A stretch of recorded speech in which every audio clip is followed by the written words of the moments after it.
Yes, indeed. My sister Martha and I have been talking all week about your sermon last Sunday. It's really wonderful, Dr. Harper. In only 2 short years, you've taken on the spirit of Brooklyn. That's very gratifying, Miss Brewster. You see, living next to the church all our lives, we've seen so many ministers come and go. The spirit of Brooklyn, we always say, is friendliness. And your sermons are not so much sermons as friendly talks. Personally, I've always enjoyed my talks with Cardinal Gibbons. Or have I met him yet? No, dear, not yet. Are the biscuits good? Bully! Won't you have another biscuit, Dr. Harper? No, I'm afraid I'll have no appetite for dinner now. I always eat too many of your biscuits just to taste that lovely jam. But you haven't tried the quince. We always put a little apple in with it to take the tartness out. No, thank you. We'll send you over a jar. No. You keep it here so I can be sure of having your biscuits with it. I do hope they don't make us use that imitation flour again. I mean, with this war trouble, it may not be very charitable of me, but I've almost come to the conclusion that this Mr. Hitler isn't a Christian. If only Europe were on another planet. Europe, sir? Yes, Teddy. Point your gun the other way. Gun? Teddy. To the west, there's your danger. There's your enemy, Japan. Why, yes, of course. Teddy. No, Aunt Abby. Not so much talk about Europe and more about the canal. Well, let's not talk about war. Will you have another cup of tea, dear? No, thank you, Aunt Abby. Dr. Harper? No, thank you. I must admit, Miss Abby, the war and violence seem far removed from these surroundings. It is peaceful here, isn't it? Yes, peaceful. The virtues of another day, they're all here in this house. The gentle virtues that went out with candlelight, and good manners, and low taxes. It's one of the oldest houses in Brooklyn, just as it was when Grandfather Brewster built and furnished it, except for the electricity. And we use it as little as possible. It was Mortimer who persuaded us to put it in. Yes, I can understand that. Your nephew Mortimer seems to live only by electric light. The poor boy has to work so late. I understand he's taking Elaine with him to the theater again tonight. Teddy, your brother Mortimer will be here a little later. Delighted. We're so happy it's Elaine Mortimer takes to the theater with him.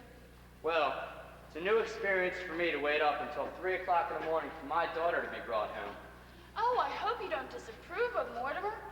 Well, We'd feel so guilty if you did. Sister Martha and I mean, since it was in our home that your daughter met Mortimer. of course, Miss Abby. And so I'll say immediately that I believe Mortimer himself to be quite a worthy gentleman. But I must also admit that I have watched the growing intimacy between him and my daughter with some trepidation. For one reason, Miss Abby. You mean his stomach, Dr. Harper? Stomach? His dyspepsia. He's bothered with it so, poor boy. No, Miss Abby. I'll be frank with you. I was speaking of your nephew's unfortunate connection with the theater. The theater? Oh, no, Dr. Harper. Mortimer writes for a New York newspaper. I know, Miss Abby, I know. But a dramatic critic is constantly exposed to the theater. And I don't doubt but what some of them do develop an interest in it. Well, not Mortimer. You need have no fear of that. Why, Mortimer hates the theater. Really? Oh, yes. He writes awful things about the theater. But you can't blame him, poor boy. He was so happy writing about real estate, which he really knew something about. And then they made him take this terrible night position. My. But as he says, the theater can't last much longer anyway. And in the meantime, it's a living. Yes, I give the theater another year or two, perhaps. What do you suppose that is? No, thank you, Teddy. I'll go.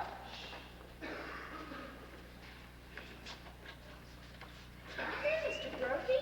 Hello, Miss Brewster. How are you, Mr. Klein? Very well, Miss Brewster. What news have you for me? Colonel, we have nothing to report. Splendid. Thank you, gentlemen. Adios. Do you know Dr. Harper? Sure. Hello, Dr. Harper. We've come for the toys for the Christmas fund. Oh, yes. That's a splendid work you men do. Fixing up discarded toys to give poor children a happier Christmas. It gives us something to do to sit around the station. You get tired playing cards, and then you start to clean your gun. First thing you know, pow! You shot yourself in the foot. Teddy, go upstairs and get that big box from your room. How is Mrs. Brophy today? Mrs. Brophy has been quite ill, Dr. Harper. Sorry to hear that. Charge!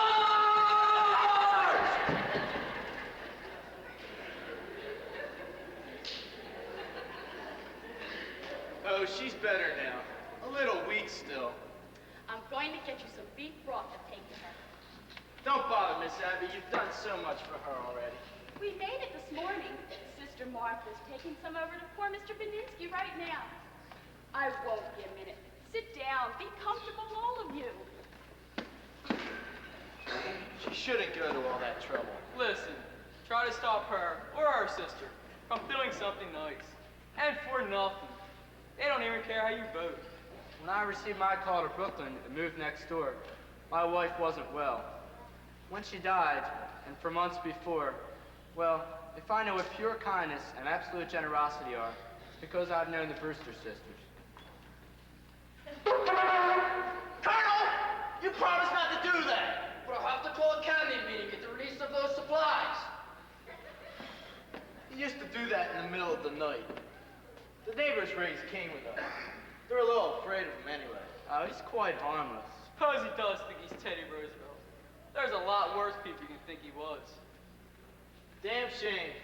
Nice family like this, hatching a cuckoo. Well, his father, the old girl's brother, was some sort of genius, wasn't he? And their father, Teddy's grandfather, seems to me I heard he's a little wacko, too. Yeah, he was crazy. Like a fox. He made $1 million. Really? Here in Brooklyn? Yeah, patent medicine. He's a kind of quack of some sort. Old Sergeant Edwards remembers him. He used the house here as a sort of clinic. Yeah, I heard he made mistakes occasionally, too. The department never bothered him much because he was pretty useful on autopsies, especially poison cases.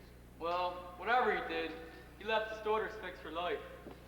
Thank God for that. Not that they would spend any of it on themselves. Yes, I'm well acquainted with their charities. You don't know a tenth of it. When I was with Missing Persons Bureau, I was trying to trace down an old man we never did find. Did you know that there's a renting agency that has this house down on its list of furnished rooms? They don't rent rooms, but you can bet anyone who comes here looking for a room goes away with a good meal and a few dollars in their tips. It's just their way of digging somebody up to do some good to. Well now, isn't this nice? Good afternoon, Miss Brewster. How do you do, Mr. Brophy? Dr. Harper? Mr. Klein? How are you, Miss Brewster? We dropped in to get the Christmas toys. Oh yes, Teddy's Army Navy. They wear out. They're all packed. The colonel's upstairs after them. Seems the cabinet has to okay it. Oh yes, of course. I hope Mrs. Brophy's better. She's doing fine, ma'am. Your sister's getting me some soup to take to her. Oh yes, we made it this morning. I just took some to a poor man who broke ever so many bones. Oh, you're back, Martha. How was Mr. Beninsky? Well, dear, pretty serious, I'm afraid. The doctor was there. He's going to amputate in the morning. Can we be present? No, I asked him. But he said it's against the rules of the hospital. Couldn't be of any service, and you must spare yourself something. Here's the broth, Mr. Broken. Make sure it's good and hot. Yes, ma'am. This is fine. It'll make a lot of kids happy. That O'Malley boy's nuts about soldiers. That's General Miles. I've retired him. What's that, the Oregon?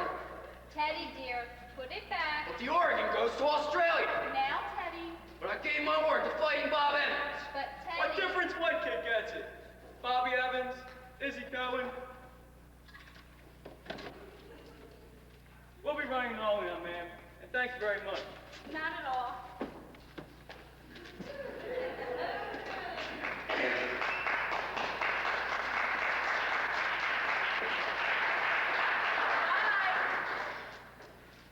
I must be getting home.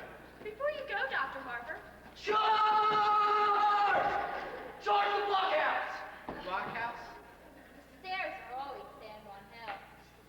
Have you ever tried to persuade him that he wasn't Teddy Roosevelt? Oh, no. He's so happy being Teddy Roosevelt. Once, a long time ago. Remember, Martha? We thought if he'd be George Washington, it might be a change for him. But he stayed under his bed for days and just wouldn't be anybody. And we'd so much rather him to be Mr. Roosevelt Then nobody.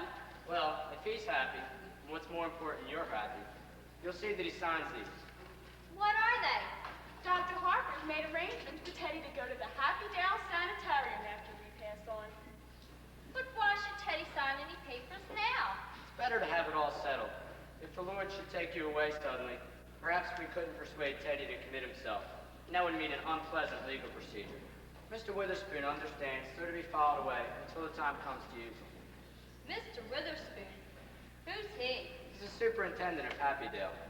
Dr. Harper's made arrangements for him to drop in tomorrow the next day to meet Teddy. Well, I'd better be running along, or Elaine will be over here looking for me. Well, give our love to Elaine. And Dr. Harper, please don't think harshly of Mortimer. He's a dramatic critic, and somebody has to do those things.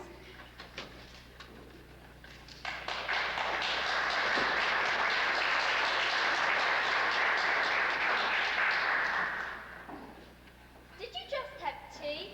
Isn't it rather late? Yes, and dinner's going to be late, too. So, why? Teddy, good news for you. You're going to Panama and dig another lock for the canal. Delighted. That's bully. Just bully. I shall prepare at once for the journey. Abby. Charge!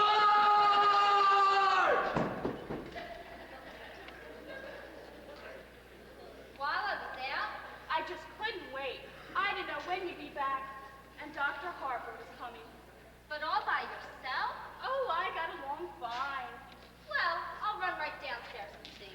Oh, no, there wasn't time, and I was all alone.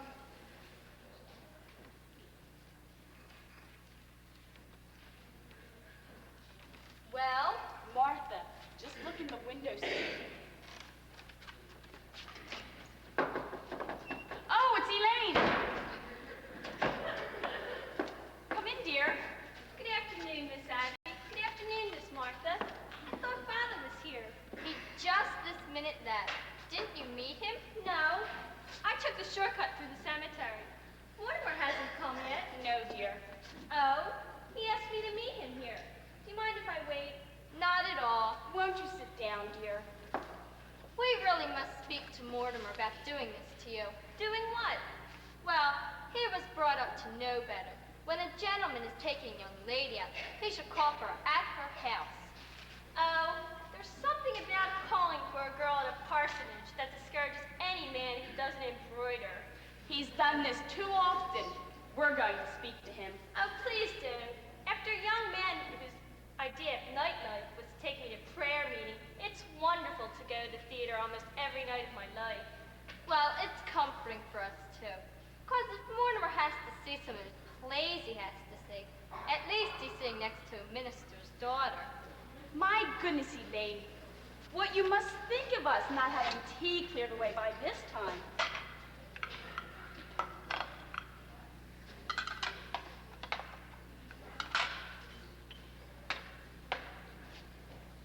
Don't bother with anything in the kitchen until Mortimer comes, and then I'll help you. Mortimer should be here any minute now. Yes, Father must have been surprised not to find me at home. I'd better run over and say goodnight to him. It's a shame you missed him, dear. If Mortimer comes, you tell him I'll be right back. Hello, Mort. Hello, Elaine. Hello, Aunt Martha. Abby! Mortimer's here. Were you going somewhere? I was just going over to tell Father not to wait up for me tonight. I didn't know that was still being done, even in Brooklyn. Hello, Mortimer. Hello, Aunt Abby. How are you, dear? Fine, and you look well. You haven't changed much since yesterday. My goodness, it was yesterday, wasn't it? We're seeing a great deal of you lately. Well, come, sit down, sit down. Abby, haven't we something to do in the kitchen? Huh? You know, the tea things. Oh, yes, the tea things. Well, you two just make yourselves at home. Just Make yourselves at home.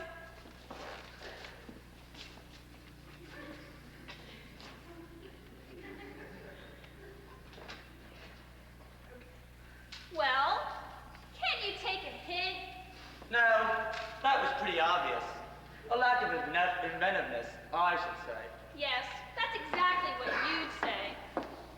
Where do you want to go for dinner? I don't care. I'm not very hungry. Well, I just had breakfast. Suppose we wait until after the show. But that'll make it pretty late, won't it? Not with the little stinker we're seeing tonight. From what I heard about it, we'll be at plates by 10. You ought to be fair to these plays. Are these plays fair to me? I've never seen you walk out on a musical. That musical isn't opening up tonight. No? Darling, you have to learn the rules. For the musical, there are always 4 changes of title and 3 postponements. They liked it in New Haven, but it needs a lot of work. Oh, I was hoping it was a musical. You have such a light mind. Not a bit. Musicals somehow have a humanizing effect on you. After a serious play, we join the proletariat in the subway, and I listen to a lecture on the drama. After a musical, you bring me home in a taxi, and you make a few passes. Now wait a minute, darling. That's a very inaccurate piece of reporting. Oh, I will admit that after the Behrman play, you told me I had authentic beauty. And that's a hell of a thing to say to a girl. It wasn't until after our first musical that you told me I had nice legs. And I have, too.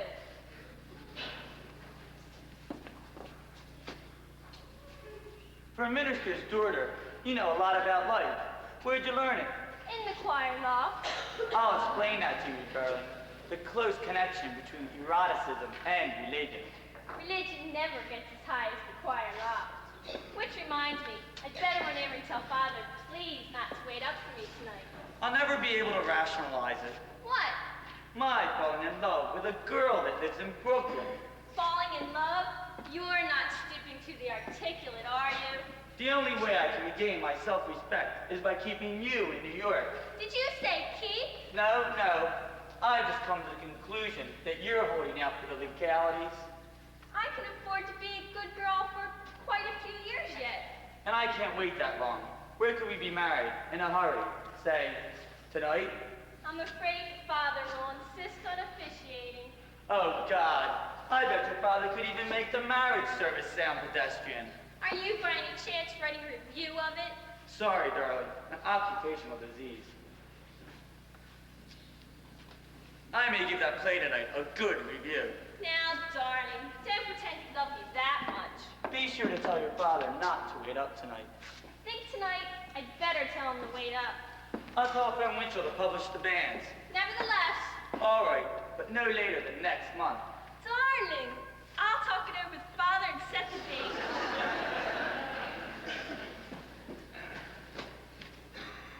Hello, Mortimer. How are you, Mr. President? Bully, thank you. Just bully. What news have you brought me? Just this, Mr. President. The country is squarely behind you. Yes, I know. Isn't it wonderful? Well, goodbye. Goodbye. Where are you off to, Teddy?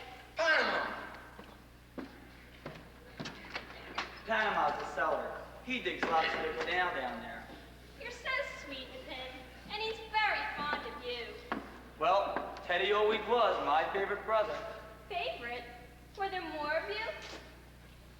There was another brother, Jonathan. I never heard of him. Your aunts never mentioned him. No, we don't like to talk about Jonathan. He left Brooklyn very early, by request. Jonathan was the kind of boy that liked to cut worms in two, with his teeth. What became of him? I don't know. He wanted to become a surgeon like grandfather, but he wouldn't go to medical school first, and his practice got him into trouble. Aren't you two going to be late for the theater? We're skipping dinner. We won't have to start for another half an hour. Well, then I'll leave you two alone together again. Don't bother, darling. I'm going to run over to speak to Father. Before I go out with Mortimer, he likes to pray over me a little. I'll be right back. I'll cut through the cemetery. If the prayer wasn't too long, I'd have time to lead you beside distilled waters. Mortimer! That's the first time I've ever heard you quote the Bible. We knew Elaine would be a good influence on you. By the way, I'm going to marry her. What? Oh, darling! Martha! Martha, come right in here. I've got the most Elaine and Mortimer are going to be married. Married? Oh, Mortimer! We hoped it would happen just like this. Well, Elaine must be the happiest girl in the world. Happy. Just look at her leaping over those gravestones. Say, what's that? What's what, dear? That statue there. That's a Hondinia Carnina. Oh, no, dear. That's Timothy Stout ascending to heaven. No, standing on Mrs. Stout's left ear. That bird, that's a red-crested swallow. I've only seen one of those before in my life. I don't know how you could be thinking of a bird now. What with Elaine and the engagement and everything. It's a vanishing species. Thoreau was very fond of them. By the way, I left a large envelope around here last week. It was one of the chapters on my book on Thoreau. Have you seen it? Well, if you left it here, it must be here somewhere. When are you going to be married? What are your plans? I'm sure there's something more you can tell us about Elaine. Elaine? Oh, yes. Elaine thought it was brilliant. What was? My chapter on Thoreau. When Elaine returns, we ought to have a little celebration. We must toast your happiness. Martha, is there some of that Lady Baltimore cake left? Oh, yes. And I'll open a bottle of wine. And to think, it all happened in this room. Now, where could I have put that? What with your fiancé sitting beside you tonight, I do hope the play will be something you can enjoy for once. Maybe something romantic. What's the name of it? Murder will out. Oh, dear.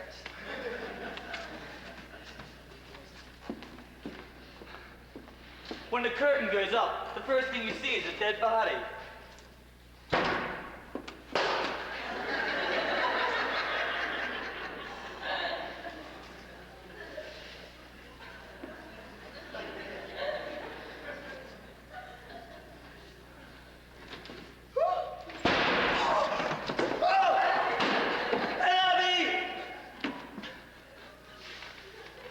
Yes, dear?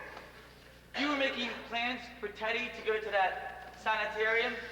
Happydale? Yes, dear. It's all arranged. Dr. Harper was here today and brought the papers for Teddy to sign. Here they are. He has to sign them right away. That's what Dr. Harper thinks. Then there won't be any legal difficulties after we pass on. He has to sign them this minute. He's down the cellar. Get him up here right away. That's not until after we've gone. Teddy has to go to Happydale. Now, tonight. Why, Mortimer, how could you say such a thing? Why, as long as we live, we'll never be separated from Teddy. Listen, darlings, I'm frightfully sorry, but I've got some shocking news for you. Now, we've all got to try to keep our heads. You know how we sort of humored Teddy because we thought he was harmless? Why, he is harmless. He was harmless. That's why he has to go to Happydale. Why he has to be confined. Now, Mortimer, how could you say such a thing about Teddy, your own brother? You have to know sometime. It might as well be now. Teddy's killed a man. Nonsense, dear. There's a body in the window seat. Yes, dear, we know. You know? Of course. But it has nothing to do with Teddy. But who is he? His name is Hoskins, Adam Hoskins. And that's really all I know about him, except that he's a Methodist. That's all you know about him. But what's he doing here? What happened to him? He died. Aunt Martha, men just don't get in the window seats and die. No, he died first. But how? Oh, Mortimer, don't be so inquisitive. The man died because he drank wine with poison in it. How did the poison get in the wine? Well, we put it in wine because it's less noticeable. When it's in tea, it has a distinct odor. You mean you put it in the wine? Yes, and I put Mr. Hoskins in the window seat because Dr. Harper was coming. So you knew what you'd done. You didn't want Dr. Harper to see the body. Well, not at tea. That would have been very nice. Now, Mortimer, you know the whole thing. Just forget about it. I do think Martha and I have the right to our own little secrets. And don't you tell Elaine. Oh, Abby, while I was out, I dropped in on Mrs. Schultz. She's much better, but she would like us to take Junior to the movies again. We must do that tomorrow next day. Yes, but this time we'll go where we want to go. Junior's not dragging me into another one of those scary pictures.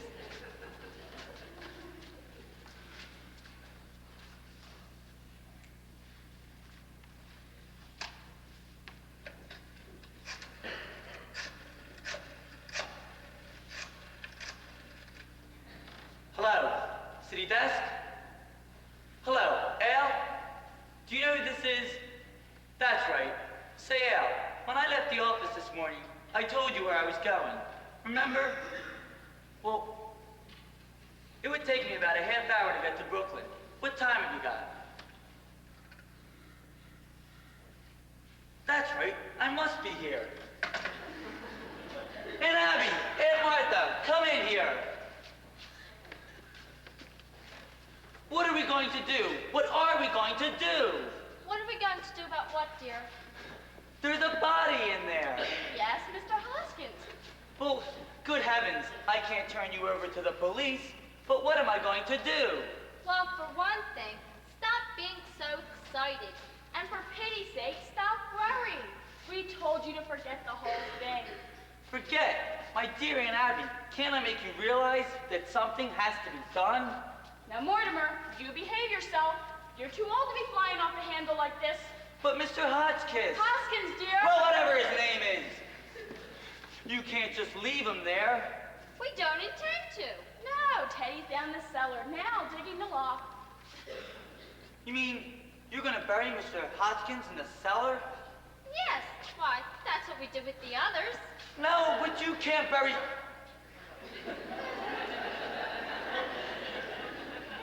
Others? The other gentleman. When you say others, do you mean others? As in more than one other? Yes. Let me see.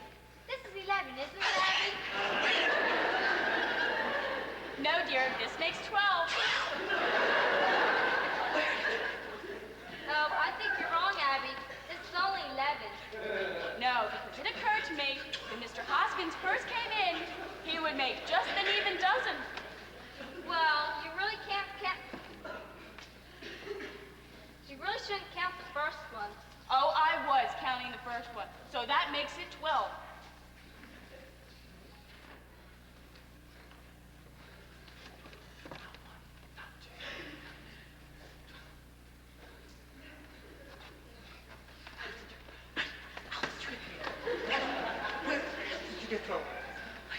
Bring the table.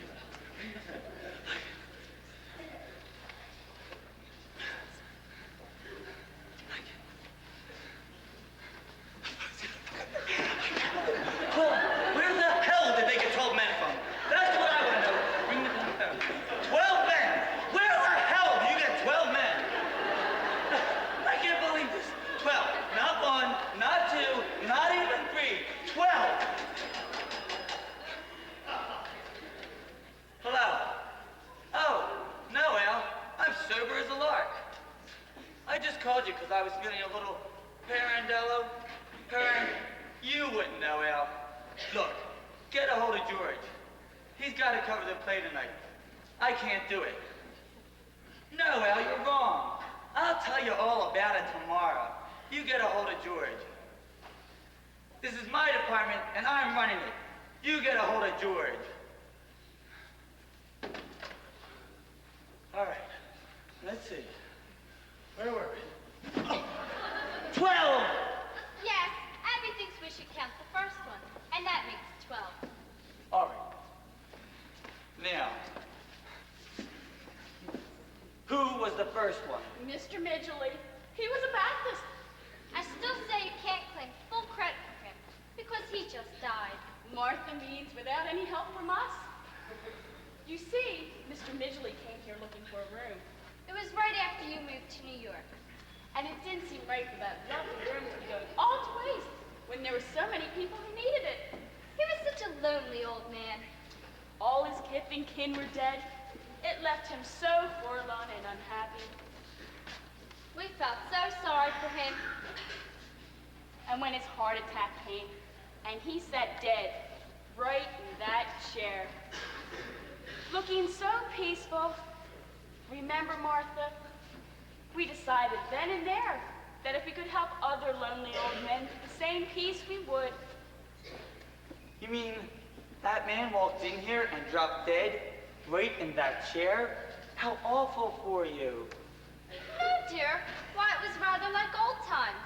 You see, your grandfather always used to have a dab or two around the house.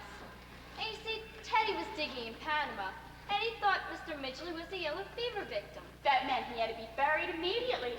So we all took him down to Panama and put him in the log. Now, you see, dear, that's why we told you not to worry about it, because we know exactly what's to be done. So that's all this got started? That man walking in here and dropping dead? Of course. We realized we couldn't depend on that ever happening again, so... You know those old jars of poison on the shelves in Grandfather's laboratory all these years? You know your Aunt Martha's knack for mixing things. You've eaten enough of her pickle, Lily. Well, dear, for 1 gallon of elderberry wine, I take 1 teaspoon of arsenic, then add half a teaspoon of cyanide, and then just a pinch of strychnine. You should have quite a kick. Yes, as a matter of fact, one of our gentlemen found time to say, how delicious. Well, I really must get things started in the kitchen. I wish you were staying for dinner. I'm trying out a new recipe. I couldn't eat a thing. I'll come and help you, dear. Well, I feel so much better now. Oh, you have to wait for Elaine, don't you? How happy you must be. Well, I'll leave you alone with your thoughts then.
It's you. Don't be cross, darling. Father could see that I was excited, so I told him about us. That made it hard for me to get away. But listen, he's not going to wait up for me tonight. Elaine, you run along home. I'll call you up tomorrow. Tomorrow? You know I always call you up every day or two. But we're going to the theater tonight. No, dear, we're not. Well, why not? Elaine, something's come up. What, darling? Mortimer, you've lost your job. No, I haven't lost my job. I'm just not covering the play tonight. Now you run along home. But I've got to know what's happened. Certainly you could tell me. No, dear, I can't. But if we're going to be married... Married? Have you forgotten the night 15 minutes ago you proposed to me? I did? Oh, yes. Well, as far as I know, that's the one. Now you run along home, Elaine. Listen, you can't propose to me 1 minute and kick me out of the house the next. I'm not kicking you out of the house, darling. Will you get the hell out of here? No, I won't get out of here. Not until I've had some kind of explanation. Elaine, don't sit on that! Hello? Oh, hello, Al. Can you hold on a minute? All right, I know it's important, but it can wait a minute, can't it? Look, Elaine, you're a sweet girl, and I love you. But I've got something on my my mind right now. And I want you to go home and wait until I call you. Don't try to be masterful. When we're married and I have problems to face, I hope you're less tedious and uninspired. And when we're married, if we're married, I hope I find you adequate. Elaine! Elaine! Oh, no!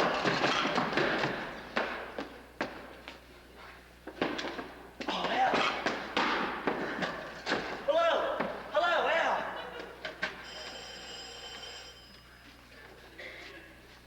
That's the doorbell, dear, not the telephone.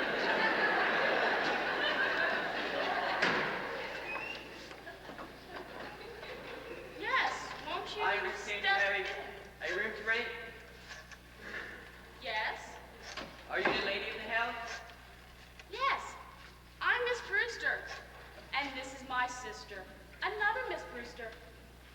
My name is Kim. Won't you sit down? I'm sorry, we were just setting the table for dinner. Hello. Let me talk to Al again. Al! City desk! What? Sorry, wrong number. May I see the room? Why don't you sit down a minute and let's get acquainted? That won't do much good if I don't like the room. Is Brooklyn your home? Haven't got any home. Live in a hotel. Don't like it. Hello, city desk? Are your family Brooklyn people? Haven't got any family. All alone in the world? Yup. Well, Martha? Well, you've come just to the right house. Do sit down. Hello, Al? This is Moy. Look, Al, we got cut off. I can't cover the play tonight. That's all there is to it. I can't. What church do you go to? There's an Episcopal church practically next door. I'm Presbyterian. Used to be. What's George doing in Bermuda? Oh, certainly I told him he could go to Bermuda. It's my department, isn't it? Well, you've got to get somebody. Who else is there around the place? Is there always this much noise? Oh, he doesn't live with us. Well, you gotta get somebody. Look, Al, how about the office boy? You know, the bright one, the one we don't like. All right, I'll hold on. You keep looking. I'd really like to see the room. It's upstairs. Won't you try a glass of our wine before we start up? Never touch it. It's elderberry wine. We make it ourselves. Elderberry wine? I haven't tasted elderberry wine since I was a kid. Thank you. There must be some printers around the place. Look, Al, the fellow who sets my copies, his name is Joe. He's the third machine from the left. But Al, he might turn out to be another Burns Mantle. Do you have your own elderberry bushes? No, but the cemetery is full of them. No, I'm not drinking, but I'm going to start now. Do you serve meals? We might, but first see whether or not you like our wine. Mortimer, Mortimer, not that. Yo! Don't do that! Do you want to be poisoned? Do you want to die? Get out of here! Now you've spoiled everything.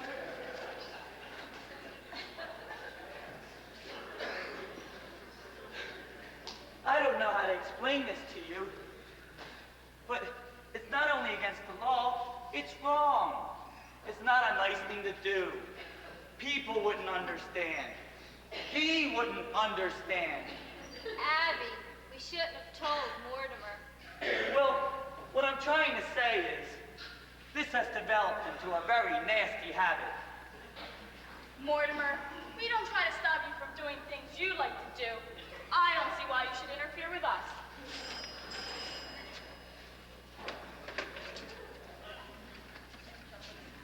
Hello. All right, I'll see the first act, and I'll pan the hell out of it.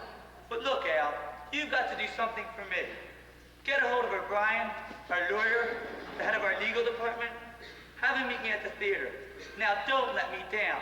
I'm starting now. Okay. Look, I've got to go to the theater. I can't get out of it. But before I go, will you promise me something? We'd have to know what it was first. I love you very much. And I know you love me. You know I'd do anything in the world for you. Will you do just this little thing for me? What do you want us to do? Don't do anything. I mean, don't do anything. Don't let anyone in this house, and leave Mr. Hoskins right where he is. Why? I need time to think, and I've got quite a little to think about. Anyway, you'll do this for me, won't you? Well, we're planning on holding services before dinner. Services? Certainly. You don't think we'd bury Mr. Hoskins without a full Methodist service, do you? Why, he was a Methodist. But can't that wait till I get back? Oh, then you could join us. Yes, yes. Oh, Mortimer, you'll enjoy the services, especially the hymns. Remember how beautifully Mortimer used to sing in the choir before his voice changed? And remember, you're not going to let anyone in this house while I'm gone. It's a promise. Well... Oh, Martha, we can do that now that Mortimer's cooperating with us. Have you got some stationery? I'll be back just as soon as I can. There's a man I've got to see. This do? That'll be fine. I could save time if I write my review on the way to the theater. Mortimer didn't seem quite himself today. It's only natural. I think I know why. Why? Well, he's just become engaged to be married, and I suppose that always makes a man nervous. Well, I'm so happy for Elaine. And their honeymoon ought to give Mortimer a real vacation. I don't think he got much rest this summer. Well, at least he didn't go kiting off to China or Spain. I never could understand why he wanted to go to those places. Well, I think to Mortimer, the theater has always been pretty small potatoes. He's needed something bigger to criticize. Something like the human race. Oh, if Mortimer's returning for the funeral services, we'll need another hymnal. There's one in my room. You know, dear, it's really my turn to read the services. But since you weren't here when Mr. Hoskins came, I'll let you do it. How nice of you. But are you sure you want me to? It's only fair. I think I'll wear my black bombazine and Mother's old brooch. I'll go, dear. We promised Mortimer we wouldn't let anyone in. Who do you suppose it is? Wait, I'll look.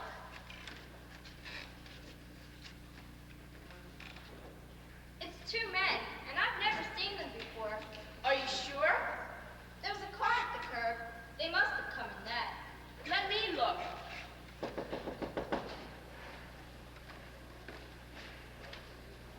Do you recognize them? They're strangers to me. We'll just have to pretend we're not at home.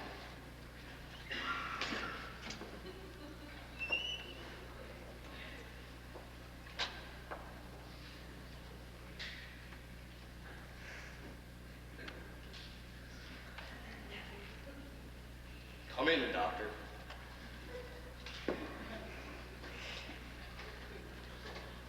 This is the house of my youth. As a boy, I couldn't wait to escape from this place. Now, I'm glad to escape back into it. Yeah, Johnny. It's a fine hideout. The family must still live here. There's something so unmistakably Brewster about the Brewsters. I hope there's a fatted cat awaiting the return of the prodigal. Yeah, I'm hungry. Look, Johnny, drinks!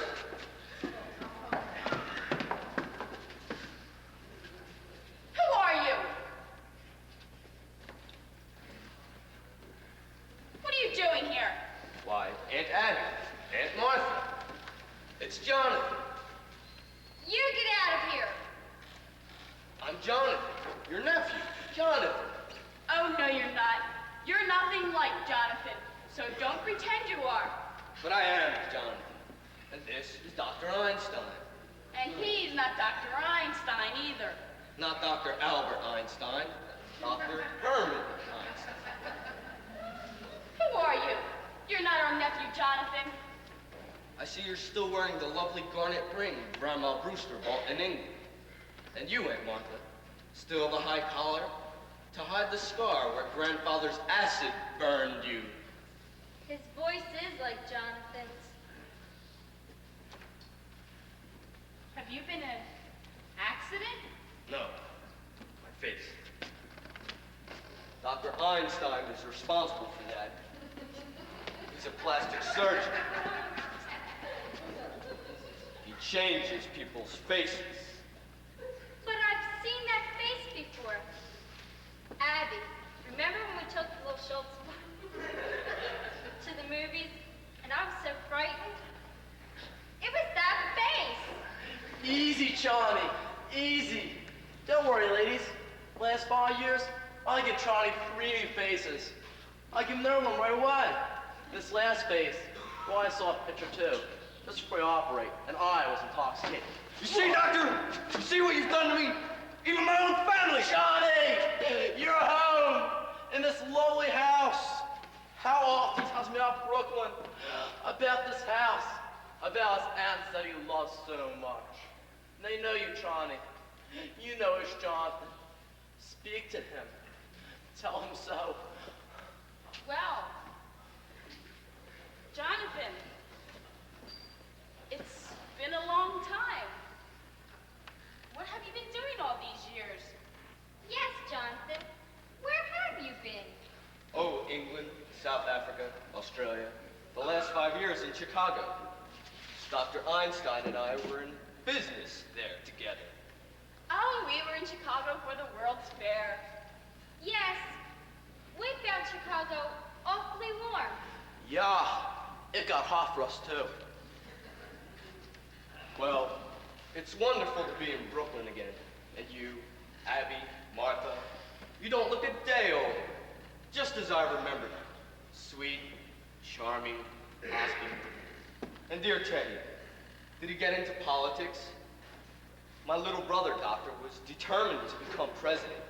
Oh, Teddy's fine. Just fine. And Mortimer's well, too. I know about Mortimer. I've seen his picture at the head of his column. He's evidently fulfilled all the promise of his early nasty nature. We're very fond of Mortimer. Well, Jonathan, it's very nice to have seen you again. Bless you, Aunt Martha. It's good to be home again. Well, Martha, we mustn't let the stove boil over. Yes, if you'll excuse us for a minute, Jonathan. Unless you're in a hurry to go somewhere. Well, Johnny, where do we go from here? We gotta think fast. The police gotta push that face. I gotta operate on you right away. We gotta find a place for that. And we gotta find a place for Mr. Spinozzo, too. Don't waste any worry on that rat. But Johnny, we've got a hot stiff on our hands. Forget Mr. Spinozzo. But you can't leave a dead body in a rumble seat. You shouldn't have killed him, Johnny. He was a nice fellow. He gets to ride. And what happens?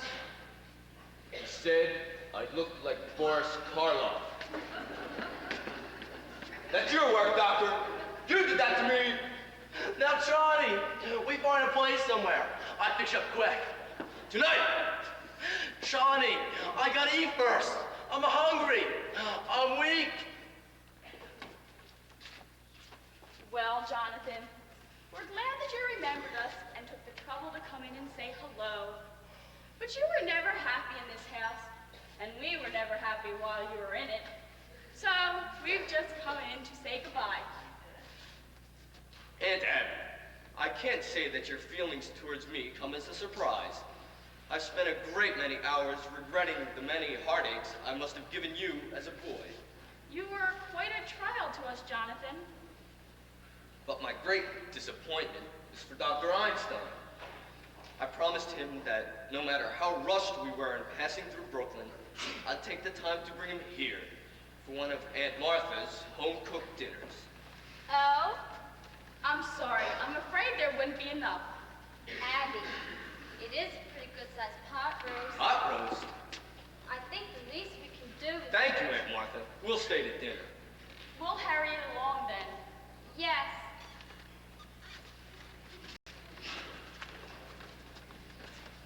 Oh, Jonathan, if you want to freshen up, You can use the washroom in Grandfather's old laboratory. Is that still there? Yes, just as he left it. Well, I better help Martha in the kitchen, since we are all in a hurry. Well, we get a meal anyway. Grandfather's laboratory.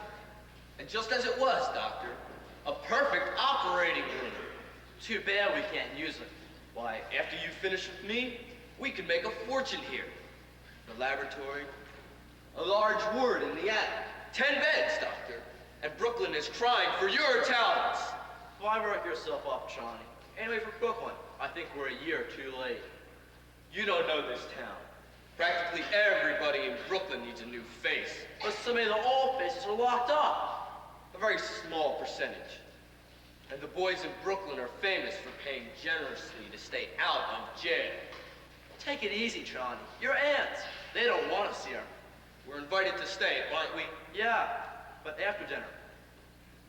Leave it to me. I'll handle it. Why, this house will be our headquarters for years. Oh, that would be beautiful. This nice, quiet house. Those aunts of yours, what sweet ladies. I love them already. I get the bags. Yeah. One moment, Doctor. We must wait until we're invited. But you just said. We'll be invited. And if they say no? Doctor, two helpless old women. It comes true. Like a beautiful dream. No, I hope you're not dreaming. It's so peaceful. Yes, that's what makes this house so perfect for us. It's so peaceful.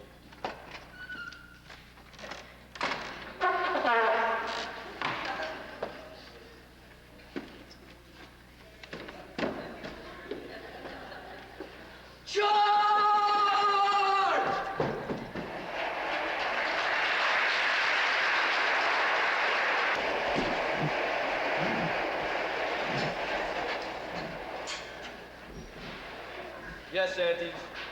Those 5 years in Chicago, I must say, were amongst the busiest and happiest of my life. And from Chicago, we go to South Bend, Indiana. They wouldn't be interested in our experience in Indiana. Well, Jonathan, you've led a very interesting life, I'm sure. But we really shouldn't have allowed you to talk so late. My meeting with Dr. Einstein in London, I might say, changed the whole course of my life. You remember I had been in South Africa, the diamond business, then Amsterdam, the diamond market. I wanted to return to South Africa, and Dr. Einstein made it possible for me. A good job, Johnny. When we take off the bandages, his face looks so different than their side introducement. I love that face. I still carry the picture with me.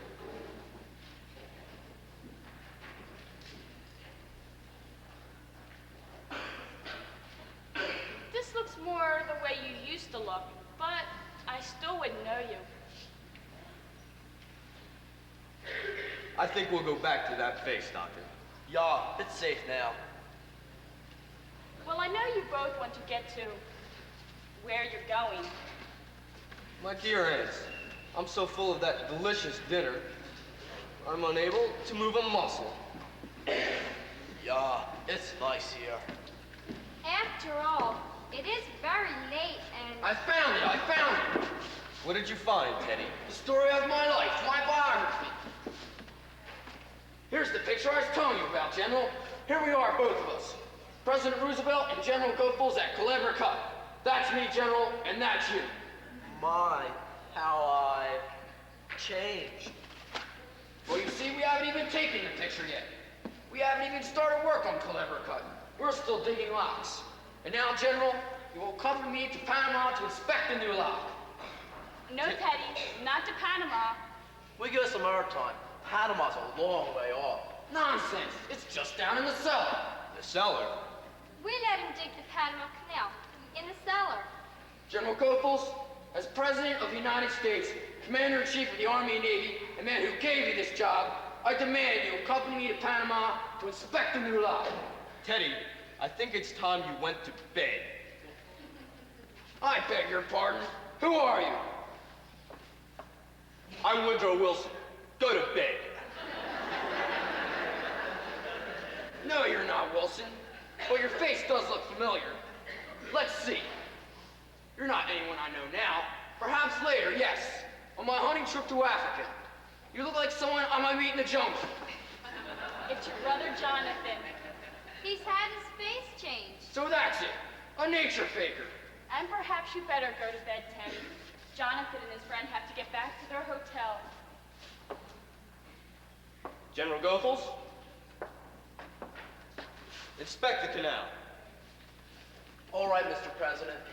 We go to Panama. Bully, bully. Follow me, General. It's down south, you know. Well, bon voyage. Aunt Abby, I must correct your misapprehension. You spoke of our hotel. We have no hotel. We came directly here. Well, there's a nice little hotel, just 3 blocks Aunt away. Martha, this is my home. No, Jonathan. You can't stay here. We need our rooms. You need them. Yes, for our lodgers. Are there lodgers in this house? Well, not just now, but we plan to have some. Then my old room is still free. But there's no room for Dr. Einstein. He'll share the room with me. No, Jonathan. I'm afraid you can't stay here.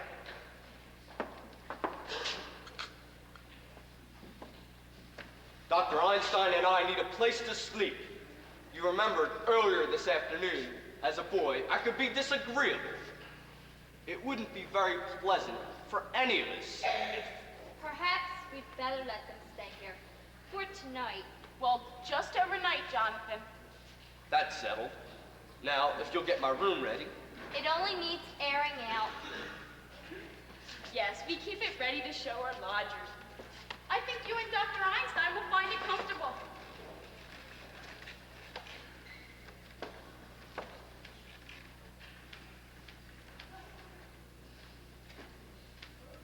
You have a most distinguished guest in Dr. Einstein.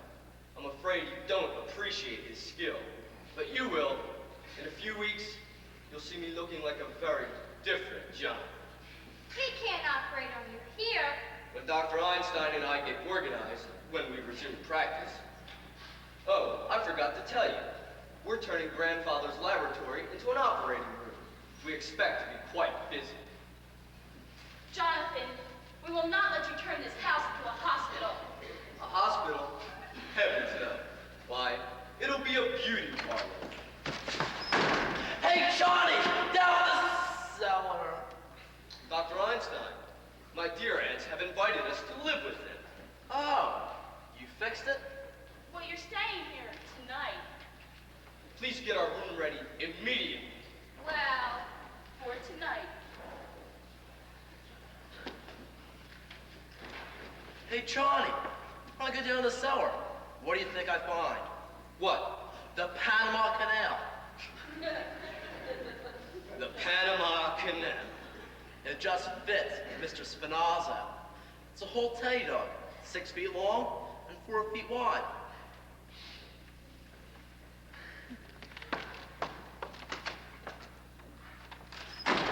Down there? You would have thought they'd know we were bringing Mr. Spinoza along. That's hospitality.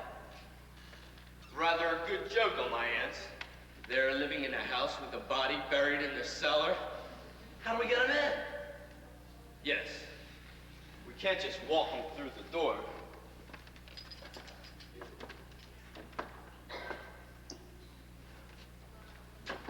We'll bring the car up between the house and the cemetery. Then when they've gone to bed, we'll bring Mr. Spinalzo in through the window. Bed, just think. We've got a bed. Remember, Doctor, you're operating tomorrow. And this time, you better be sober. I fix you up beautiful. And if you don't, Jonathan, your room is ready. then you can go to bed. We're bringing the car up behind the house. It's all right where it is, until morning. I wouldn't want to leave it in the street. That might be against the law. Abby, what are we going to do? Well, we're not going to let them stay for more than one night. For one thing, think? What would the neighbors think? People coming in here with one face and going out with another. What are we going to do about Mr. Hoskins? Oh, Mr. Hoskins. It can't be very comfortable for him in there. He's been so patient, the poor dear. I think Teddy had better get the poor man down to the canal right away.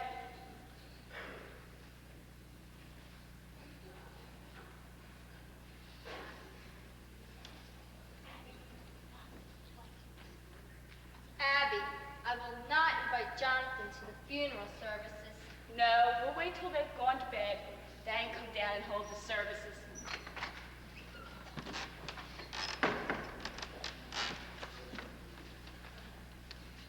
The general was very pleased.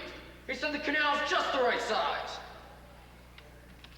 Teddy, there's been another yellow fever victim. Dear me, this will be a shock to the general. Then we mustn't tell him about it. But it's his department. No, we must keep it a secret. It would just spoil his visit. I'm sorry, Aunt Abby. It's out of my hands now. He must be told. Army regulations, you know. No, we must keep it a secret. Yes. A state secret? Yes, a state secret. Promise? You have the word of the President of the United States. Cross my heart and hope to die. Let's see. How are we going to keep this a secret? Well, you go back downstairs, and when I turn out the lights, when it's all dark, you come up and take the poor man down to the canal. Now go along. Then we'll come down later and hold services. You may announce the President of the United States will say a few words. Where is the poor devil? He's in the window seat. It must be spreading. We've never had yellow fever there before. Martha, when Dr. Einstein and Jonathan return, let's see if we can get them to go to sleep right away. Yes, then by the time they're asleep, we'll be just for the funeral services. Abby, I've never even seen Mr. Hoskins. My goodness, that's right. You were out. Will you come over and see him now? He's really very nice looking, considering he's a Methodist.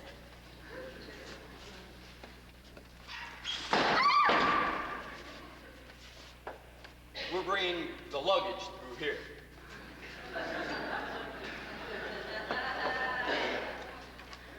Jonathan, your room is waiting for you. You can go right up. I'm afraid we don't keep Brooklyn hours, but you two run along to bed. Well, I know you must be tired, both of you, and we don't go to bed this early. Well, you should. It's time I came home to take care of you. But we weren't planning on going until... Aunt Martha, did you hear me say go to bed? The instruments can go to the laboratory in the morning. Now then, we're all going to bed. I'll wait till you're up, then I'll turn out the lights. Another flight, Doctor.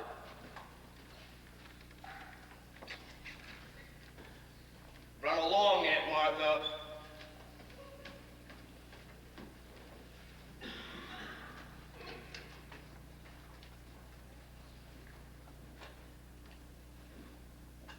All right, Aunt Abby. I'll be right up. Now, Aunt Abby, turn out the lights.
get the window open. You go around and hand him through. No, Johnny. He's too heavy for me. You go outside and push.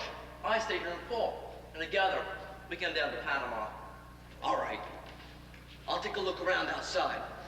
Then, when I tap on the glass, you open the window. All right.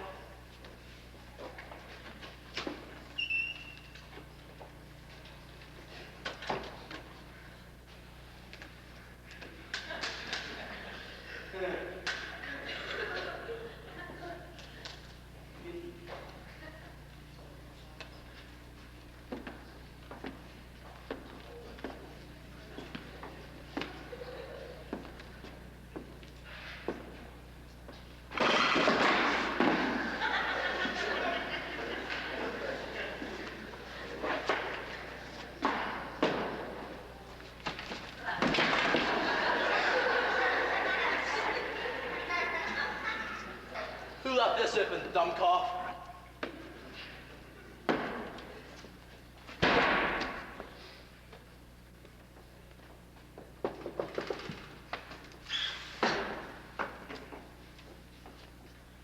Alley-oop? All right, I got him. Wait a minute, lost a leg somewhere. Okay. Ugh. That was me, Johnny. I slipped.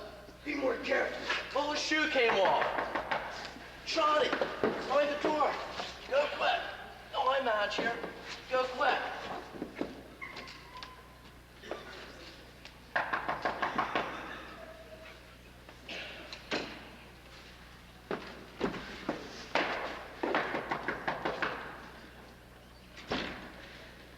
Sammy? Smartha? Miss Abby? Smartha? Who is it? Is that you, Teddy? Who are you? Who are you? I'm Aline Harper. I live next door. Then what are you doing here? I came over to see Miss Abby and Miss Martha. Turn on the lights, Doctor. You chose rather an untimely moment for a social call. I think you'd better explain what you're doing here. We happen to live here. You don't live here. I'm in this house every day and I've never seen you before. Where are Miss Abby and Miss Martha? What have you done to them? Perhaps we should introduce ourselves. This is Dr. Einstein, Dr. Einstein? a surgeon of great distinction, and something of a magician. And I suppose you're going to tell me you're Boris Cole. I'm Jonathan Brewster. Oh, you're Jonathan. I see you've heard of me. Yes, just this afternoon, for the first time. Oh? And what did they say about me? Only that there was another brother named Jonathan. That's all that was said. Well, that explains everything. Now that I know who you are, I'll be running along back home. If you'll kindly unlock the door.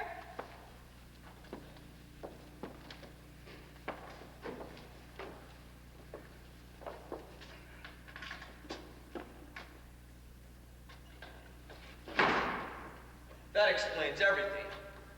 Just what did you mean by that? Why did you come here this time of night? I thought I saw someone prowling around the house. I suppose it was you. You thought you saw someone prowling around the house? Yes, weren't you outside? Isn't that your car? You saw someone at the car? Yes. What else did you see? Just someone walking around the house to the car. What else did you see? Just that. That's all. That's why I came over here. I wanted to tell Miss Abby to call the police. But if it was you, I don't need to bother Miss Abby. I'll be running along. What was the man doing at the car? I don't know. You see, I was on my way over here. I think you're lying. I think you tell the truth, Johnny. We let her go now, eh? I think she's lying. Breaking into a house this time of night. I think she's dangerous. She shouldn't be allowed around loose. Take your hands off me. Doctor! It's going to be a problem. Teddy, tell these men who I am. That's my daughter Alice. George! No, Teddy. Doctor! Your handkerchief. Help! The cell.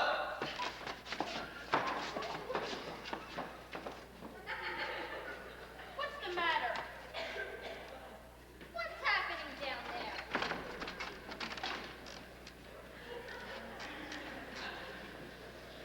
What's the matter?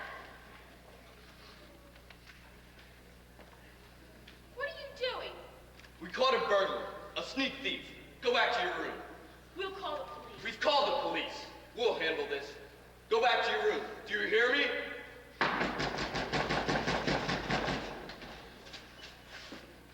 Mortimer, where have you been? To the Nora Baines Theater, and I should have known better. My God, I'm still there. This is your brother, Jonathan, and this is Dr. Einstein. I know this isn't a nightmare, but what is it? I've come back home, Mortimer. Who did you say this was? It's your brother, Jonathan. He's had his face changed. Dr. Einstein performed the operation. Jonathan, you always were a horror, but do you have to look like one? Easy, Johnny, easy.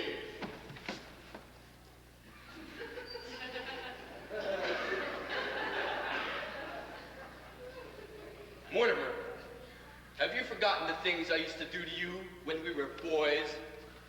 Remember the time you were tied to the bedpost? The needles under your fingernails?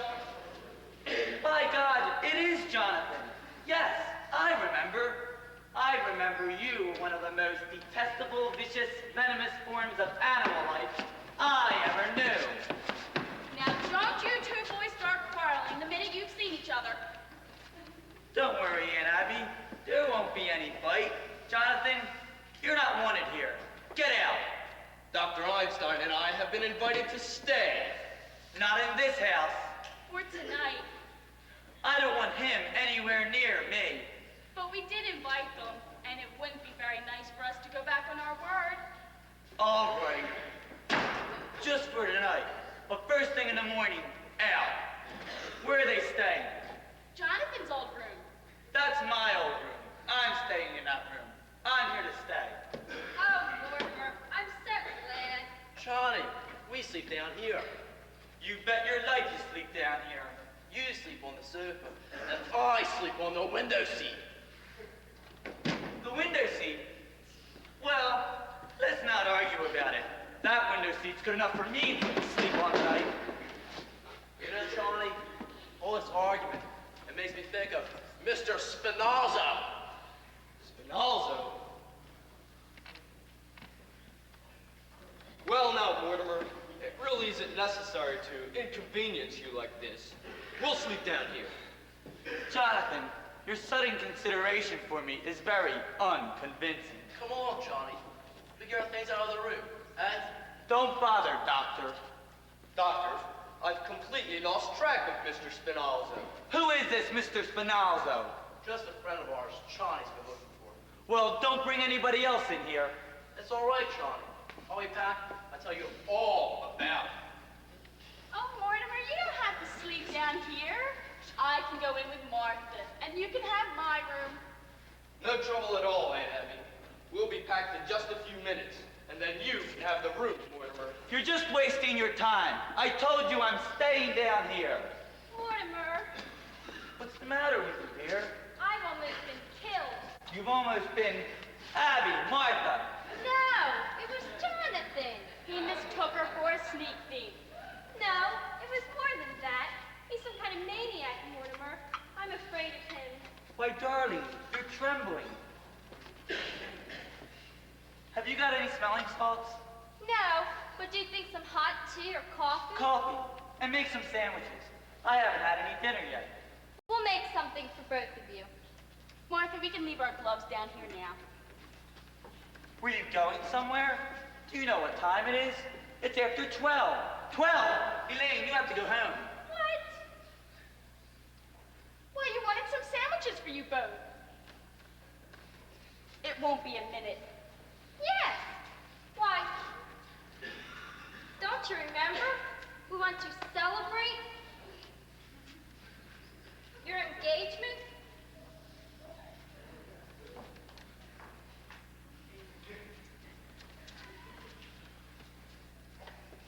Well, that's what we'll do. We'll make a nice supper for both of you.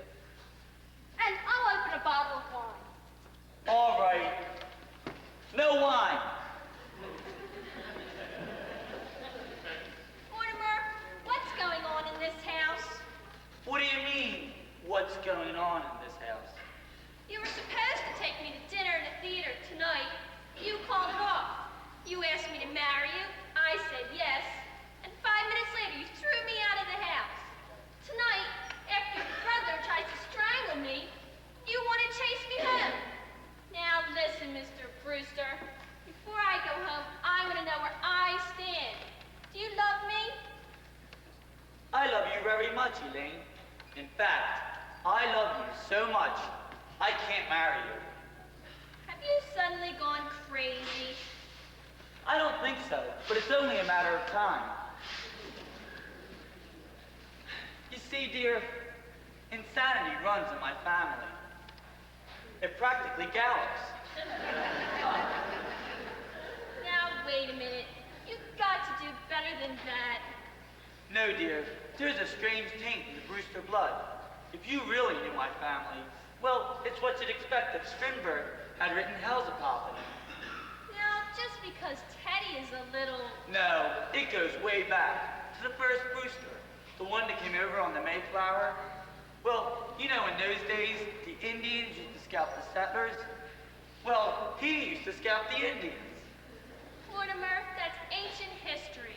No, it's the whole family. Take my grandfather. He used to try out his patent medicines out on dead people to make sure it wouldn't kill them first. He wasn't so crazy. He made $1 million. And then there's Jonathan. You just told me he was a maniac. He tried to kill you. But he's your brother, not you. I'm in love with you. And then there's Teddy, too. Well, you know Teddy. He thinks he's Roosevelt. No, dear, no Brewster should marry. I realize now that if I had met my father in time, I would have stopped him. Now, darling, all of this doesn't prove you're crazy. Look at your aunts. They're Brewsters, aren't they? And the sanest, sweetest people I've ever known. Well, even they have their own oddities. Yes, but what lovely oddities.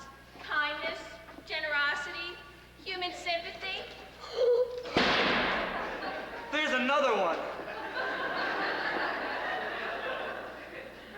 Oh, Mortimer, there are plenty of others. You can't tell me anything about your aunts. No, I'm not going to. Elaine, you have to go home. Something very important has just come up. From where? We're here alone, together? I know I'm acting irrational. Just put it to the fact that I'm a mad Brewster. Listen, if you think you're going to get out of this by pretending you're insane, you're crazy. Maybe you're not going to marry me, but I'm going to marry you. I'm in love with you, dope. Well, if you love me, will you get the hell out of here? Well, at least take me home, won't you? I'm afraid. Afraid? A little walk through the cemetery? Mortimer, will you kiss me goodnight? Of course, dear.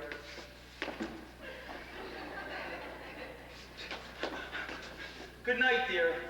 I'll call you up tomorrow. You critic.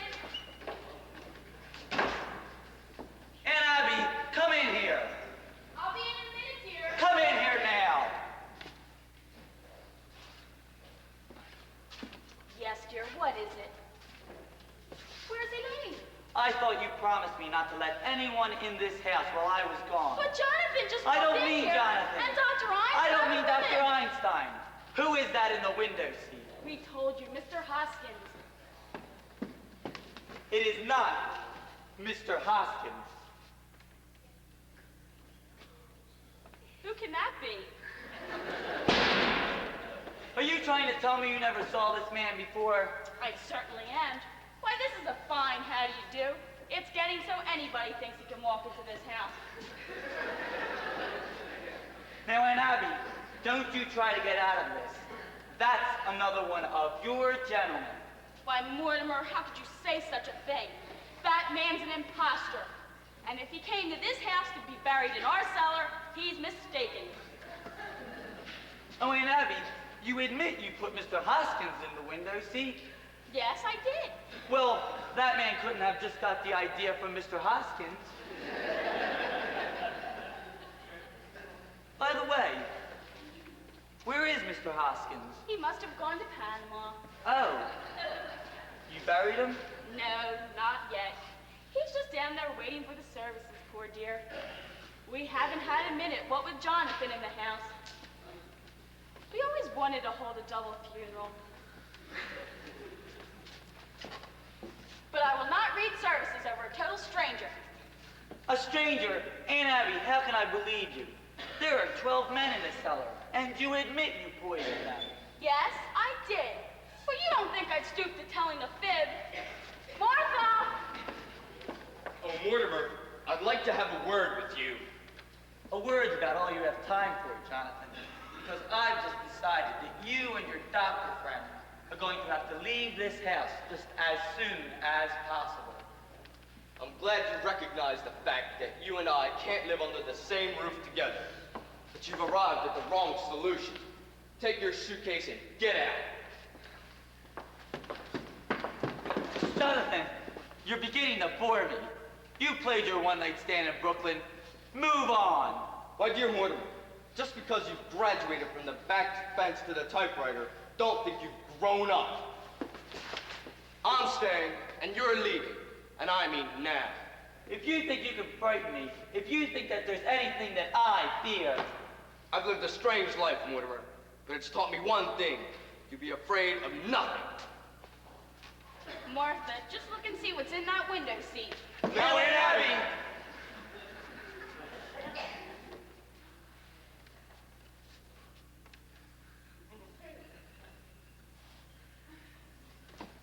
Jonathan, let Aunt Martha see what's in the window seat.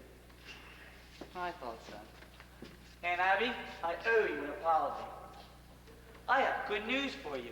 Jonathan is leaving, and he's taking his doctor friend and their cold companion with him. Jonathan, you're my brother.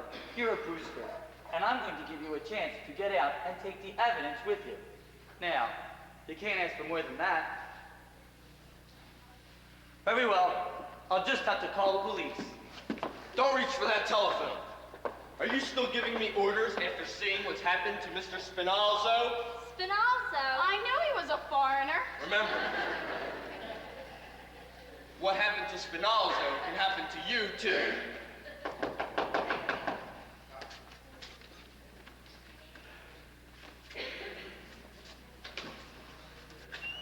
Hello, Miss Abby.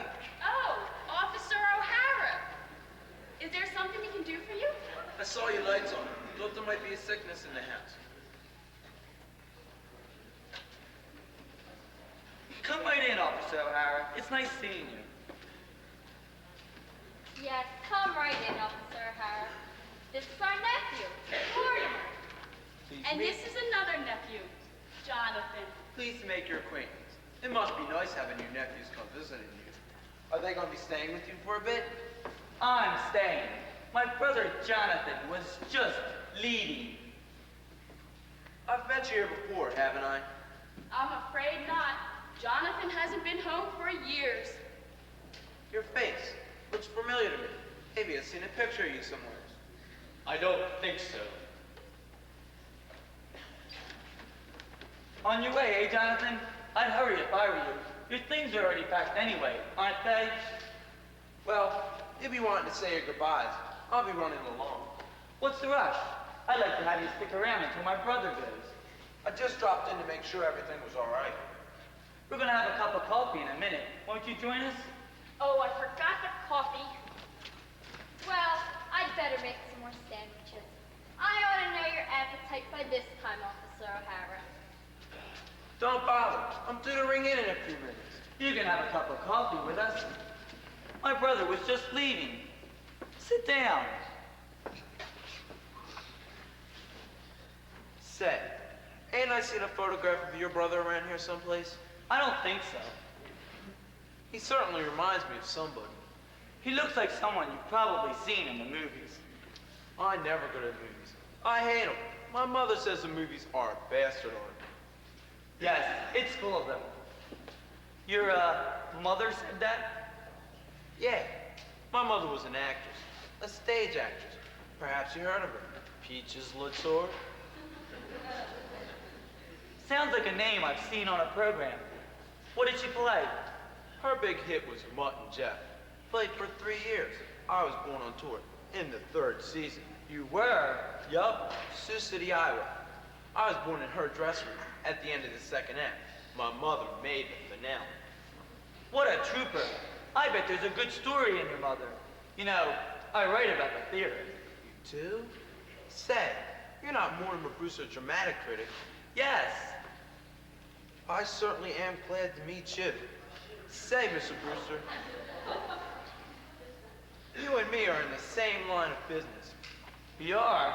Yeah, I'm a playwright. Oh, this being on the police force is just temporary. How long have you been on the force? 12 years. But I'm collecting material for my play. I'll bet it's a honey. Well, it ought to be. With all the drama I've seen being a cop, Mr. Brewster, you've got no idea what goes on in Brooklyn. I think I have. Say, what time you got? 10 after 1. Gee, I gotta ring in. Wait a minute, O'Hara. On that play of yours, I may be able to help you. You would? Say, it was my fate walking in here tonight. Look, I'll tell you the plot. On your way, eh, Jonathan? Good. You haven't much time, you know.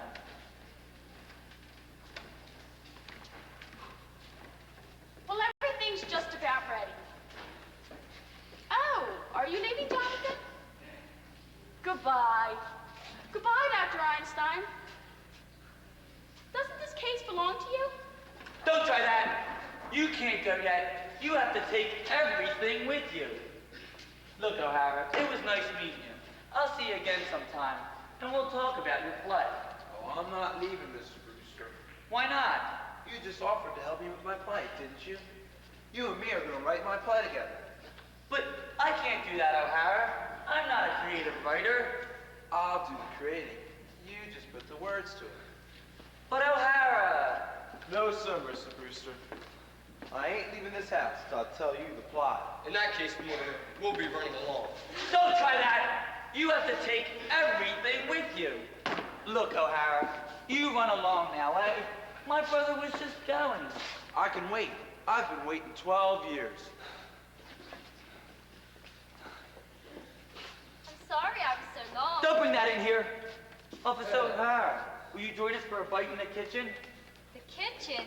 Jonathan's leaving. Oh, well, isn't that nice? Come along, Officer O'Hara. Are you sure you don't mind eating in the kitchen, Mr. O'Hara? And where else would you eat? Goodbye, Jonathan. Nice to have seen you again. I'm glad you came back to Brooklyn, Jonathan, because it gives me a chance to throw you out. And the first one out is your boyfriend, Mr. Spinazzo. Look, Mr. Brewster. We can talk in here. You go back in the kitchen, I'll be right out. I might have known you could grow up to write a play with a policeman. Get going now, all 3 of you. Doctor, this affair between my brother and me has got to be settled. Now, Johnny, we got trouble enough. Your brother gets a chance to get away. What more could you ask? You don't understand. This goes back a good many years. Now, Johnny, let's get going. We're not going. We're staying right here tonight.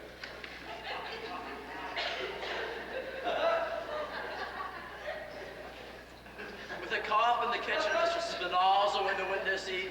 That's all he's got on us. We'll take Spinazzo down and dump him in the bay, and we'll come right back here. Then if he tries to interfere... Now, Johnny. Doctor, you know when I make up my mind. Yeah. When you make up your mind, you lose your head. Brooklyn ain't a good place for you. Doctor, Okay. We gotta stick together. Coming back here, we gonna take these with us? no, leave them here. Hide them in the cellar, but move fast. Mr. Spinazzo can go out the same way he came in.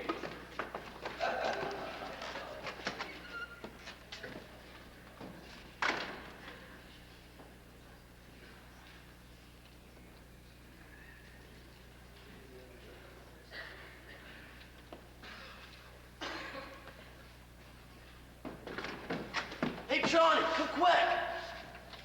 What's the matter? You know that hole in the cellar? Yes. We got an ace in the hole. Come on, I'll show you.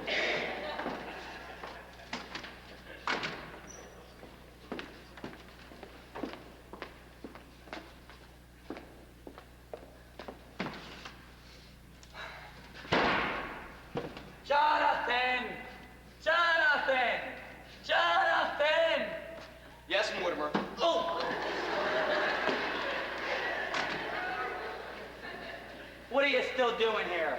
I thought I told you to get out. We're not going. You're not, eh? You don't think I'm serious. Do you want O'Hara to know what's in the window seat? We're staying right here. All right, you asked for it. This gets rid of you and O'Hara at the same time. Officer O'Hara, will you come in here? If you tell O'Hara what's in the window seat, I'll tell him what's down the cellar. The cellar? There's an elderly gentleman down there who seems to be quite dead. What were you doing in the cellar? What's he doing in the cellar? No thanks, ma'am. They were fine. I've had plenty. Well, what are you going to tell O'Hara? Look, Mr. Brewster, your aunts want to hear this too. Shall I get them in here? No, O'Hara, you can't do that now. You have to go ring in. The hell with bringing in. I'll get your aunts in here and tell them the plot. No, O'Hara, not in front of all these people. I'll meet you someplace later and we'll talk about your play. That's all right with me. That won't take a couple of minutes. All right, we'll both go off and ring in. Why don't you two go down the cellar? All right with me. Is this the cellar? No! We'll both go ring in. I'll ditch this guy and be back in 5 minutes. I'll expect to find you gone. On second thought, wait for him. We'll wait for him, Doctor. We got him right where we wanted him. Did he look guilty? Take the bags up to our room.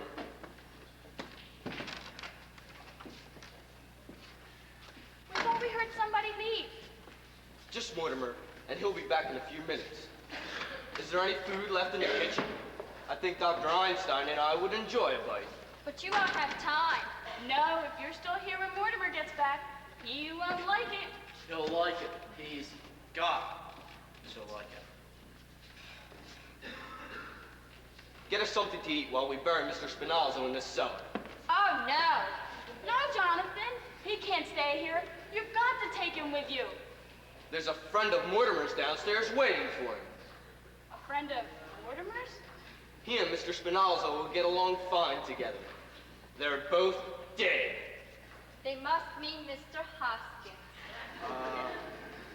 Mr. Hoskins? You know about what's downstairs? Of course we do. And he's not a friend of Mortimer's. He's one of our gentlemen. Your gentleman? We won't have any strangers buried in our cellar. But Mr. Hoskins, Mr. Hoskins isn't a stranger.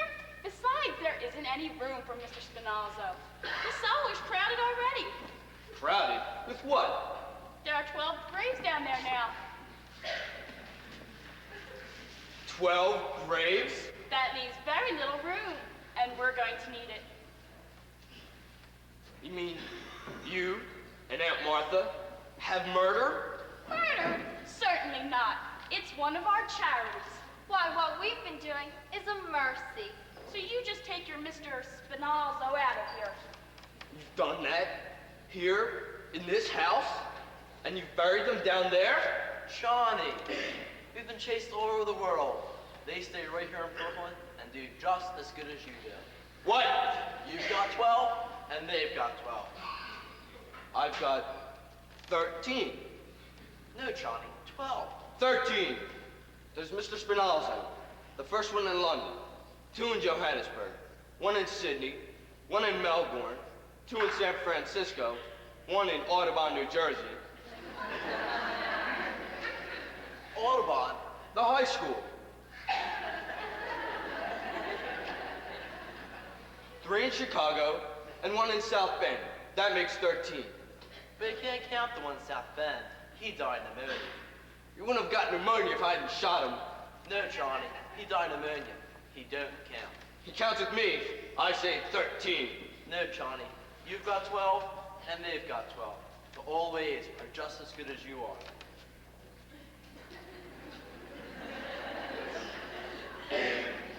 Oh, they are they? Well, that's easily taken care of. All I need is 1 more. That's all. Just 1 more. Well, here I am.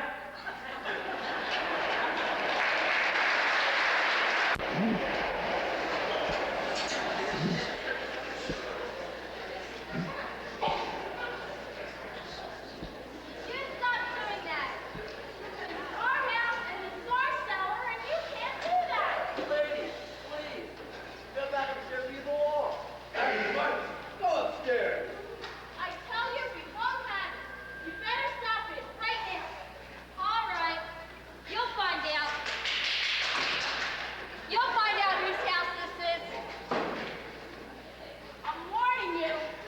You better stop it. Hasn't Mortimer come back yet? No. It's a terrible thing to do. To marry a good Methodist with a foreigner. I will not have our cellar desecrated. And we promised Mr. Hoskins a full Christian funeral. Where did Mortimer say he was going? I don't know, but he must be doing something, because he said to Jonathan, "You just wait. I'll settle this." Well, he can't very well settle it while he's not in this house. That's all we want settled. What's going on down there? All right. Now, where's Teddy? Mortimer, where have you been? I've been over to Dr. Gilchrist. I got his signature on Teddy's commitment papers. Mortimer, what's the matter with you? Running around getting papers signed at a time like this. Do you know what Jonathan's doing down there? He's putting Mr. Hoskins and Mr. Spinalzo in together. Oh, he is he? Well, let him. Is Teddy in his room? Teddy won't be any help. When I get Teddy to sign these commitment papers, I can tackle Jonathan. What have they got to do with this? You had to go tell Jonathan about those 12 graves. If I can make Teddy responsible, I can protect you. Don't you see? No, I don't see. And we pay taxes to have the police protect us. I'll be back down in a minute. Come on, Martha. We're going to the police. All right. The police? You can't go for the police. Why can't? Because if you tell the police about Mr. Spinalzo, they'll find Mr. Hoskins. And that might make them curious. They might find your other 12 gentlemen. Mortimer, we know the police better than you do. I don't think they pry into our private affairs if we ask them not to. But if they find your 12 gentlemen, they'd have to report to headquarters. I'm not so sure they'd bother. If they did, they'd have to write out a very long report. And if there's one thing policemen hate to do, it's to write. But you can't count on that. It might leak out. Besides, you can't expect a judge and jury to understand. Oh, Judge Coleman would. We know him very well. He always comes to church to pray just before election. He's supposed to come over to tea someday. He promised. Oh, Abby, we really must speak to him about that again. His wife died a few years ago, and it's left him very lonely. Come along, Martha. No, you can't do this. I won't let you. You can't let anyone in this house, and And you can't have Judge Coleman over for tea. Well, if you're not going to do something about Mr. Spinozzo, we are. I'll do something. We may have to call the police in later, but if we do, I want to be ready for them. You have to get Jonathan out of this house. And Mr. Spinozzo, too. Will you let me handle this my own way? I've got to see Teddy. If they're not out of this house by morning, Mortimer, we're going for the police. They'll be out, I promise you that. Now, go to bed, will you? And for God's sakes, get out of that black. You look like you're going to a funeral or something. Well, Abby, that's a relief, isn't it? Yes. Well, if Mortimer's really going to do something at last, that means Jonathan's going to a lot of unnecessary trouble. We better tell him. Well, Jonathan, you might as well just stop what you're doing. It's all done. Did I hear Mortimer? Well, it'll just have to be undone. You're going to be out of this house by morning. Mortimer's promised. Oh, are we? Then you and Aunt Martha can go to bed and have a pleasant night's sleep. Yes. Come, Abby. Good night, aunties.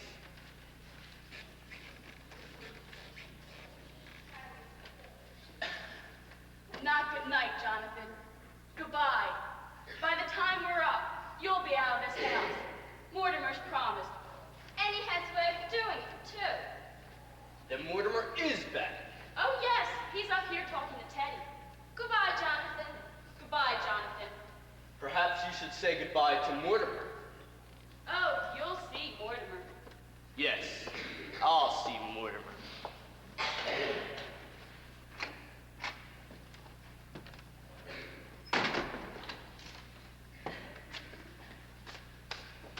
Woo, that's all fixed up. Smooth like a lake. Nobody ever knew you were down there. That bed feels good already. Come on, Johnny. Let's go up, yes? Doctor, you're forgetting. What? My brother, Mortimer. Johnny, tonight? Be that tomorrow, or the next day. No, tonight. Now. Johnny, please. I'm tired.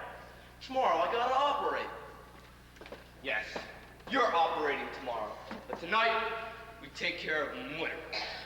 But Johnny, not tonight. We go to bed, eh? Look at me, doctor. You can see it's going to be done, can't you? Ah, Johnny. I can see. I know that look. I think it's a little late for us to dissolve our partnership. Okay, redo it. The quick way. Quick twist, like a lemon.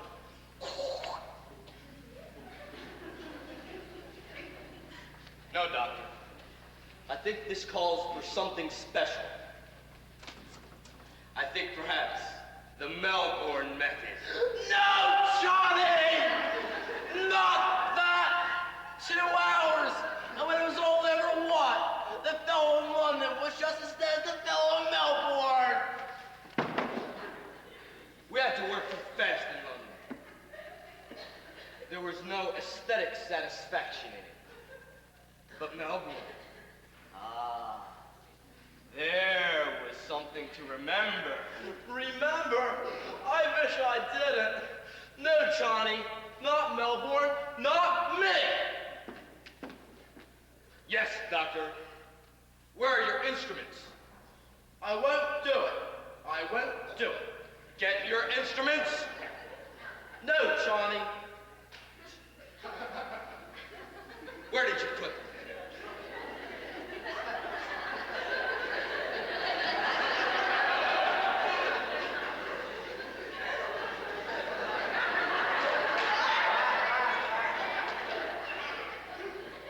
Oh yes, I remember. The cellar. Where? I won't tell you. I'll find them.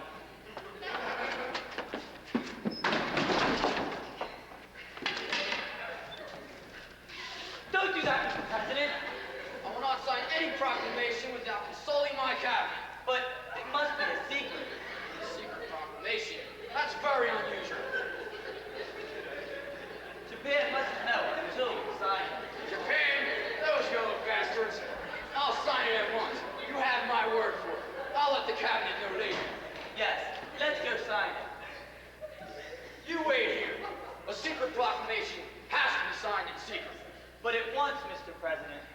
I'll have to put on my signing clothes.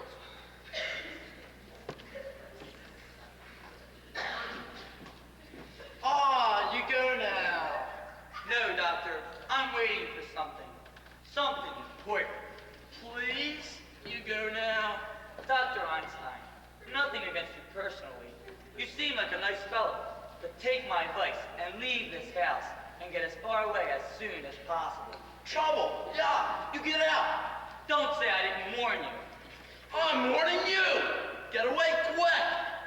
Things are gonna start popping in this house any minute now. Listen, Johnny's in a bad mood. When it's like this, things happen. Terrible things. Jonathan doesn't worry me now. Ah, Himmel. Does this place you see teach you anything? About what? All these people in plays, they act like they got sense. That's more than you do. You think so, do you? You think people in plays act intelligently. I wish you had to sit through some of the ones I've had to sit through. Take the little opus I saw tonight, for instance. In this play, there's a fellow. He's supposed to be bright. He knows he's in a house with murderers in it.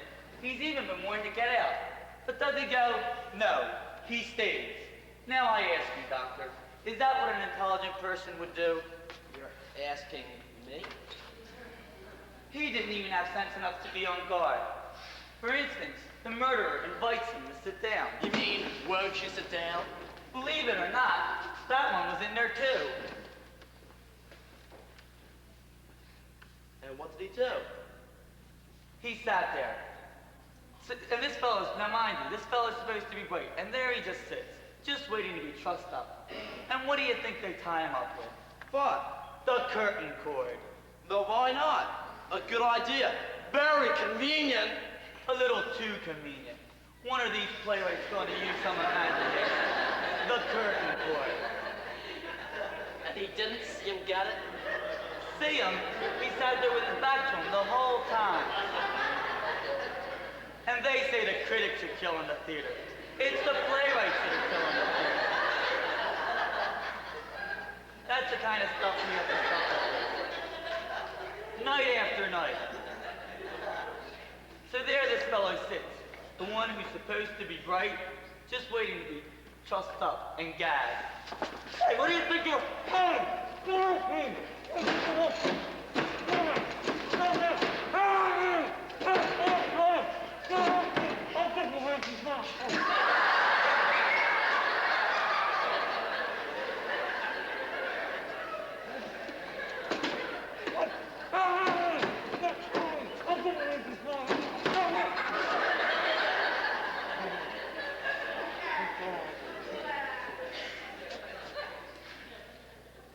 You're right about that, fellow. He wasn't too bright. And now, Mortimer, if you don't mind, we'll finish this story. Mortimer, I've been away for 20 years. But never once, in all that time, my dear brother, were you out of my mind. In Melbourne one night, I dreamed of you. When I landed in San Francisco, once again, I felt your presence.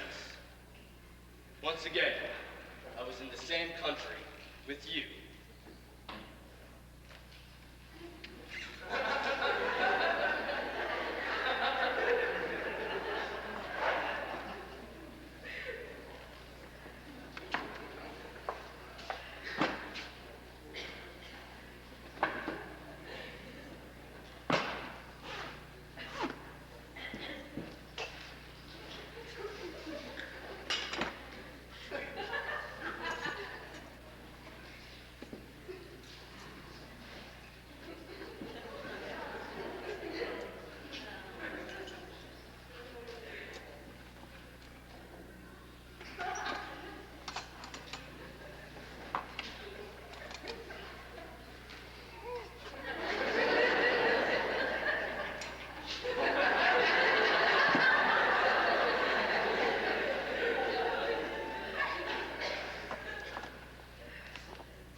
Now, Doctor, we go to work. Please, Johnny. For me, the quick way.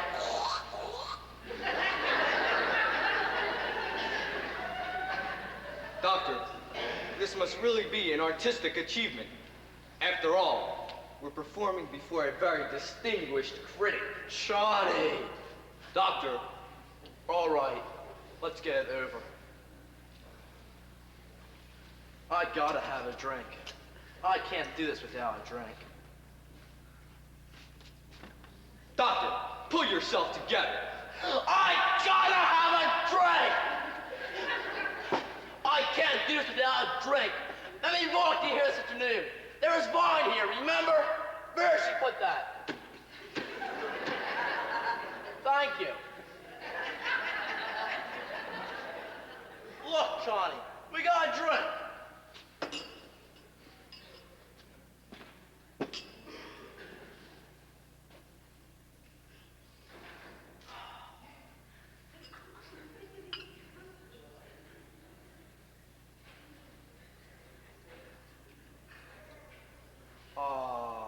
That's all there is. I split it with you.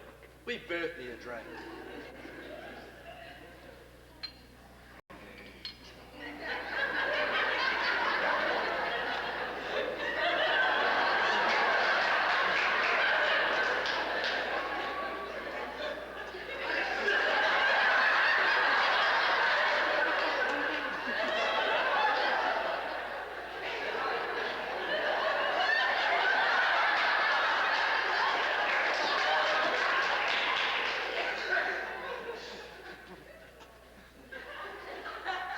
One moment, Doctor.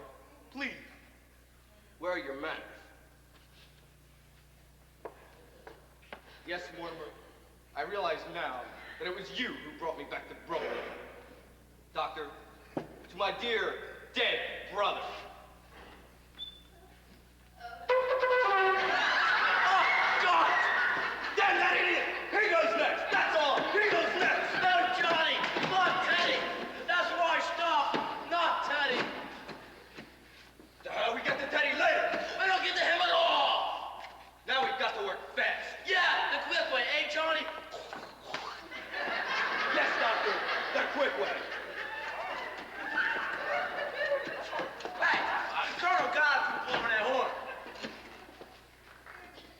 It's all right, officer. We're taking the bugle away from him. There's gotta be hell to pay in the morning. We promised the neighbors he wouldn't do that anymore. It won't happen again. Good night, officer. I better speak to him myself. Where are the lights?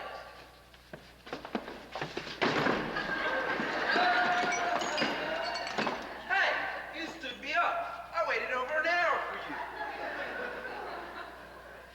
What happened to him? He was,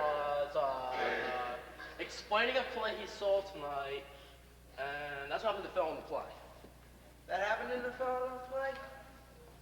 Gee, they practically stole that out of my second act. Well, in my second act, just before. I better begin at the beginning. It opens in my mother's dressing room, where I was born. Only I ain't born yet. Huh? Go ahead. No. I gotta tell you the plot. My mother's making up, see? When a man with a mustache walks in and says to her, Miss Latour, will you marry me? He doesn't know she's pregnant.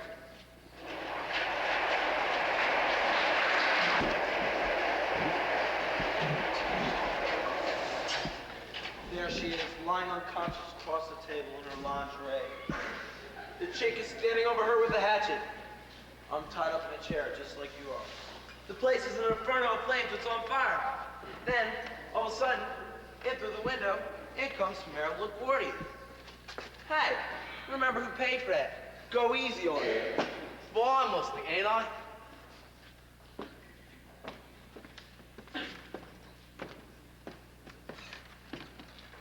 How do you like it so far?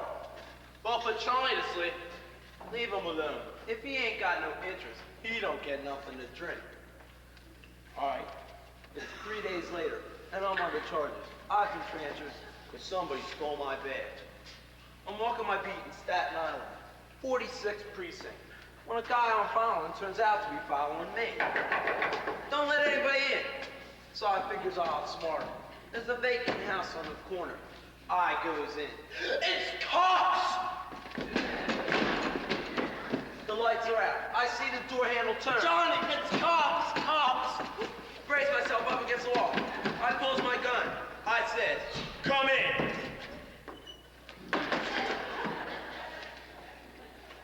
Oh, hello, boys. What the hell's going on here?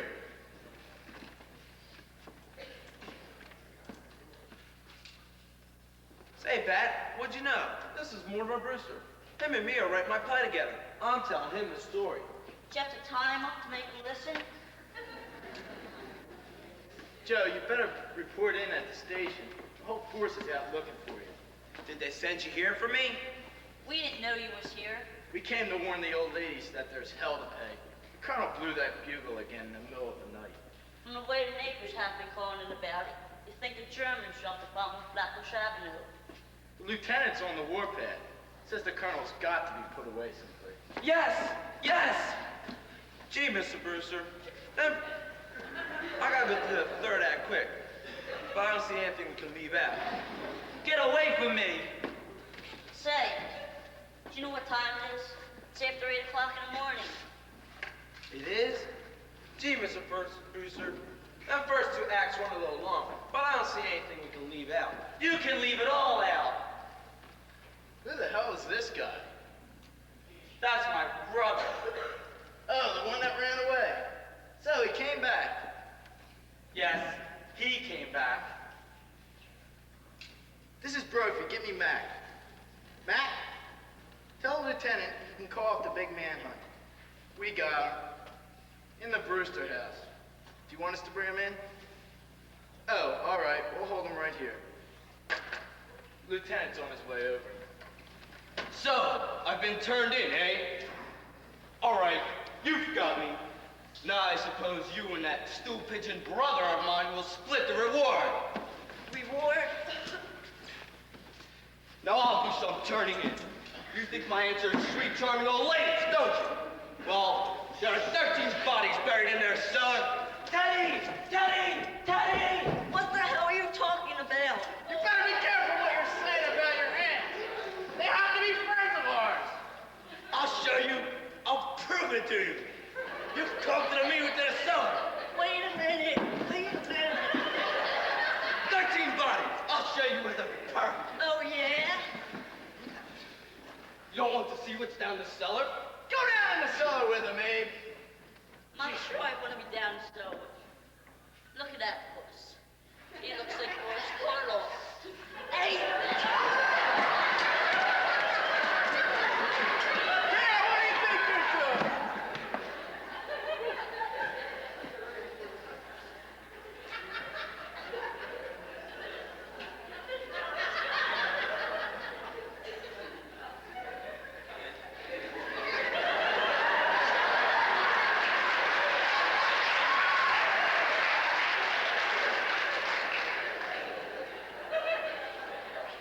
What do you know about that?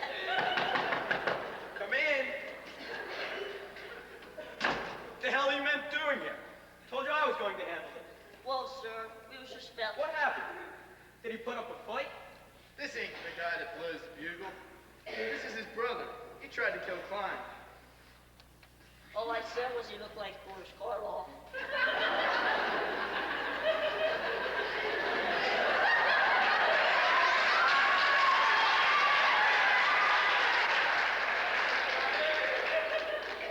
Turn him over.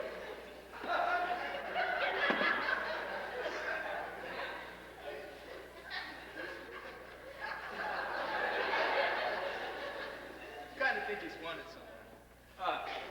You kind of think he's wanted somewhere. If you guys don't look at the circulars that we hang up in the station, at least you can read the true detective. Certainly he's wanted. And in the end, escaped from the prison for the criminally insane. He's a lifer. For God's sakes, that's how they describe him. He looked like Karloff. Was there a reward mentioned?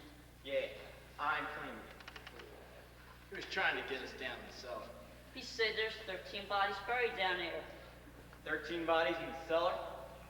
And that didn't tip you off when you came out of the nut house? I thought all along he talked kind of crazy.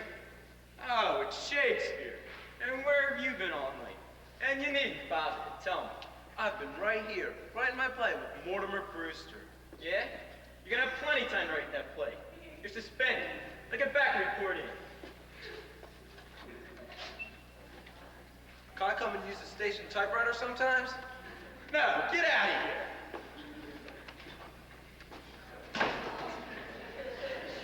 Take that guy somewhere else and bring him to me. See what you can find out about his accomplice. Accomplice?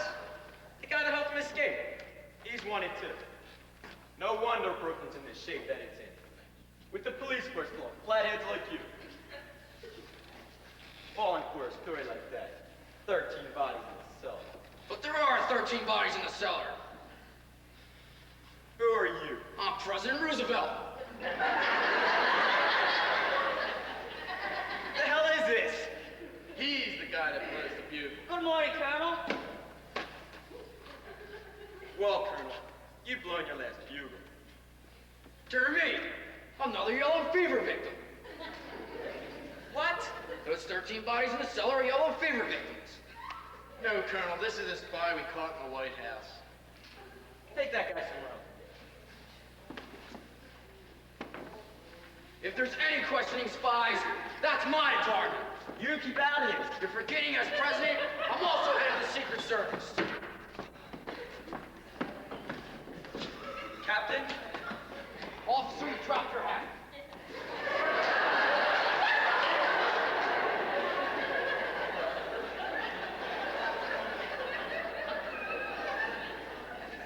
Captain, I'm Mortimer Brewster. Are you sure? I want to talk to you about my brother, Teddy, the one who blew the bugle. Mr. Brewster, we ain't gonna talk about that. He's gotta be put away. Oh, I quite agree with you. In fact, it's all arranged for. I had these commitment papers signed by Dr. Gilchrist, our family physician. Teddy has signed them himself, you see, and I've signed as next of kin. Where's he going? Happydale. All right, I don't care where he goes, as long as he goes. Oh, he's going all right. But I want you to know that for everything that's happened around here, Teddy's responsible for it. Now, those 13 bodies in Yeah. There's 13 bodies in the cellar. It ain't bad enough all the neighbors are afraid of, and it's disturbing the peace with the bugle. Can you imagine what happened if that cockeyed streak on 13 bodies in the cellar ever got around? Now he's starting a yellow fever scare. Cute, ain't it? 13 bodies in the cellar. Who do you think would believe that story? Well, you can't tell. Some people are just dumb. You don't know what to believe. About a year ago, crazy guy opened one of